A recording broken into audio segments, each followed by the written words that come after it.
dashur teleshikues, ju përshëndes, po japim lajmet në televizionin 4+. Bujqësia në Myzeqe është dëmtuar nga ndryshimet e klimës. Në zonën e Divjakës, fermerët kultivues të patates së hershme po e vuajnë këtë fenomen pasi dëmtoi bimët e patates. Ndryshimet klimaterike prekin më së shumti sektorin e bujqësisë. Të parët që e vuajnë këtë fenomen janë fermerët kultivues të patates së hershme në zonën e Divjakës, por edhe të gjithë fermerët e zonës bregdetare që kultivojnë këtë kulturë në fushë të hapur. Kapriçot e motit që çuan në uljen e temperaturave dhe rënja e brymës, fenomene që nuk janë hasur vite më parë, dëmtuan bimët e patates në masë të gjerë, në zonën e Divjakës, ku çdo vit minimalisht mbillen rreth 400 hektar patate. Pasojat e këtij fenomeni duken këto ditë kur ka filluar vjelja masive e patates së hershme në fushë. Rendimenti mesatar këtë vit luhatet nga 30 deri në 50% të prodhimit të vitit të kaluar bujqësor, plus që ka edhe rënje të cilësisë e cila përkthehet në çmim më të ulët dhe përrjedhoj të ardhura më të pakta për fermerët. Patatja është shumë dobët. Ne i vrau ftohtë në radhë parë. A keni përfituar subvencione qoftë për karburantin? Fare. Unë i kam me qira ato tokat. Unë i kam 150.000 lekë qiran, dy lymi. Gjitha me qira, unë dy lym tokë kam, ato i kam të burrit. Vetë s'kam tokë këtu. Me qa do bëj unë dy lym tokë. Gjitha me qira. Prodhim s'ka edhe 500 lekë. 500 lekë edhe mos a marrim ullë sot e. Se lozin tregtartë. Këtë punë e bëjnë tregtartë. Prandaj atë zonjës, ministres, bujqësisë, i bëj thirrje që dalin, mos dalin vetëm gazetarët. Për voto dalin ato, janë shumë mirë. Prodhimi si vjet i shumë i dobët. Na goditi herën e parë, na goditi ngrica i ftofti. I thau njerë, po e morën veten, thamë shqyqyrë. E goditi për zdyti, e goditi vrugu, uzi, që i themi ne, kalbzimi. Si vjetë nuk ka as 30% prodhimit. Do flasim me, shikoni prodhimin. Qa të flasim ne? Pse është rendimenti i ulët, se gjithmonë ju keni dalë mirë me patate? Qa kemi dalë mirë ne? Ja. Ftoti që bëri, dhe fara tjetëri sa mbolli, ngelim vend ka tje kajgjës.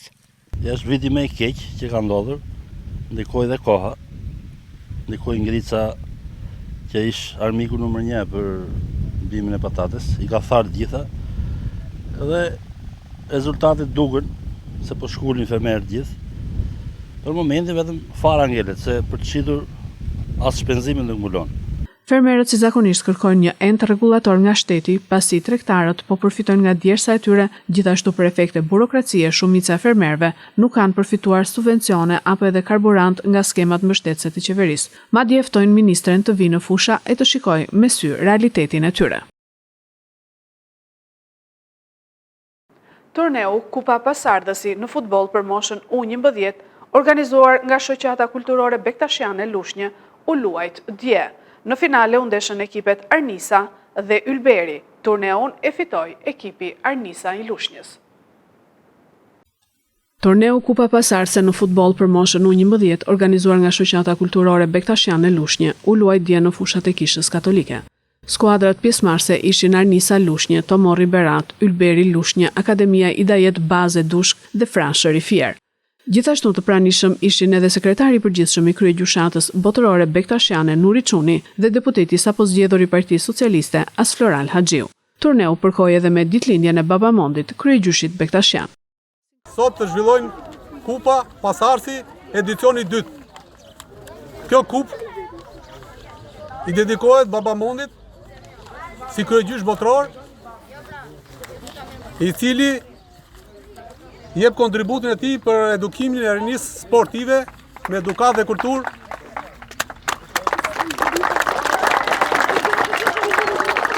Sportive. Në moton sporti na bashkon.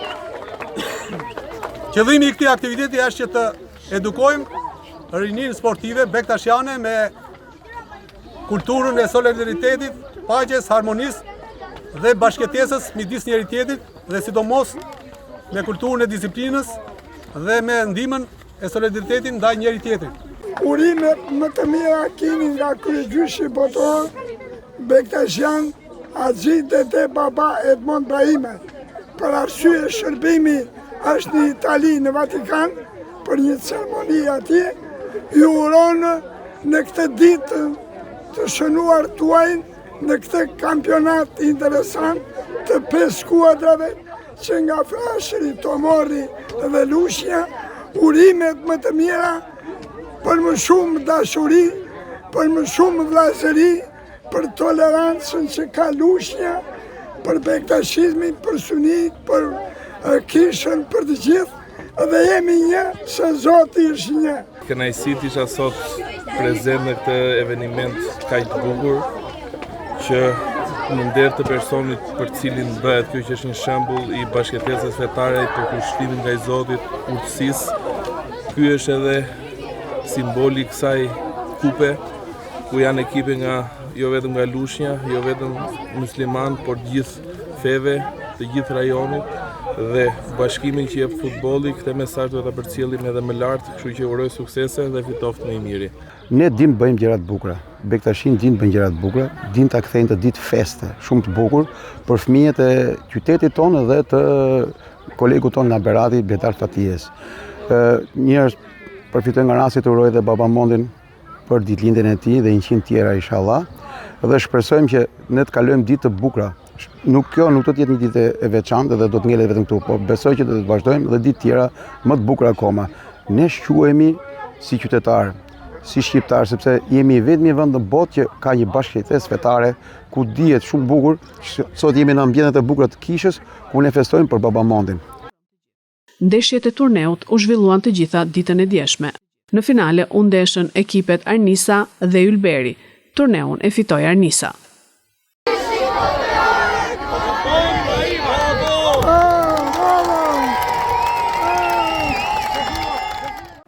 Celibashi në konferencën për mediat sqaroi rastet e mospërputhjes së të dhënave mbi numrin e fletëve të numëruara dhe numrin e përgjithshëm të pjesëmarrësve.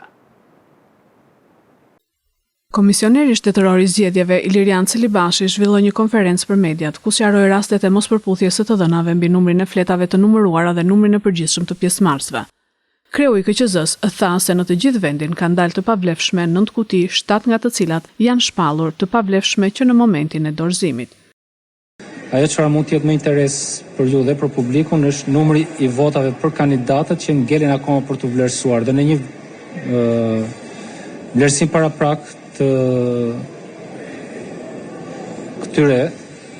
këtij numri votash janë rreth 50.000 të tilla sipas vlerësimit që ne kemi, po për 413 kuti të mbetura.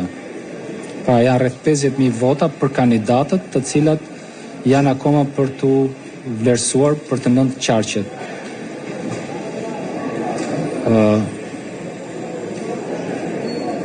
Në vijim të sqarimit të themi mbi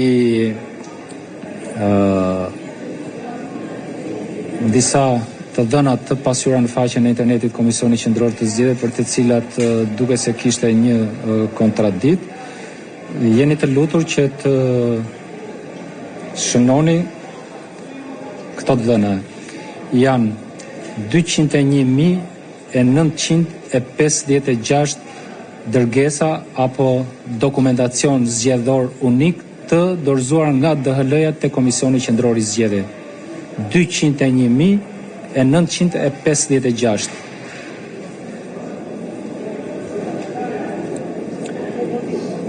Jo, zarfe të DHL-s të dorëzuar në KQZ. Unike, që do të thotë janë 201.956 zgjedhës të themit, cilët e kanë kthyer mbrapsht fletën e votimit nëpërmjet shërbimit të DHL-s. Dhe janë 353 dërgesa të tjera postare, unike, të themi nga 353 zgjedhës të tjerë, të cilët e kanë kthyer mbrapsht në Komisionin Qendror të Zgjedhjeve, jo nëpërmjet shërbimit të DHL-s.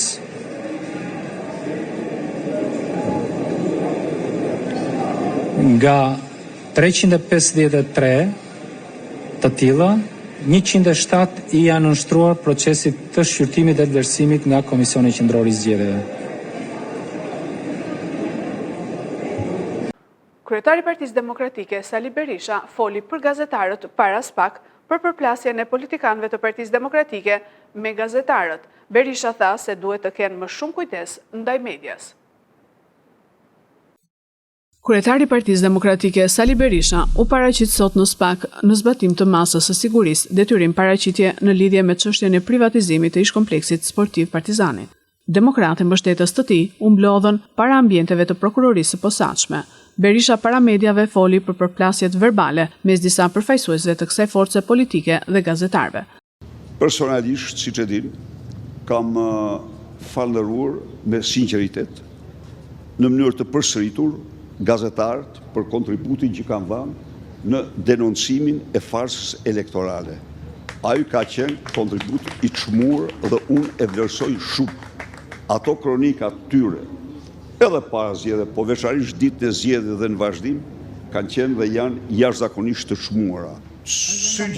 Sugjeroj miqësisht të lexosh raportet e OSB-s, çfarë thonë për mediat në Shqipëri. Ato thonë se mediat u solën si në diktaturë.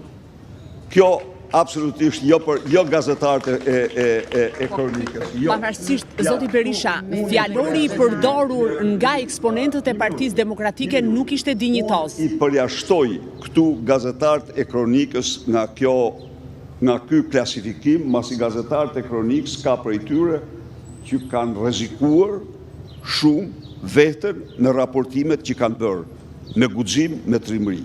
Por në tërësi gjendja e mediave është interesin e çdo gazetari, çdo qytetari të lexojë që flet se shëmbëltyr e vendeve në diktaturë. Kryetari i Partisë Demokratike Sali Berisha i pyetur nga gazetarët nëse do të jetë ai deputeti që do të hap seancën e reparlamentare në shtator si deputeti më i vjetër, ka hedhur poshtë këtë mundësi.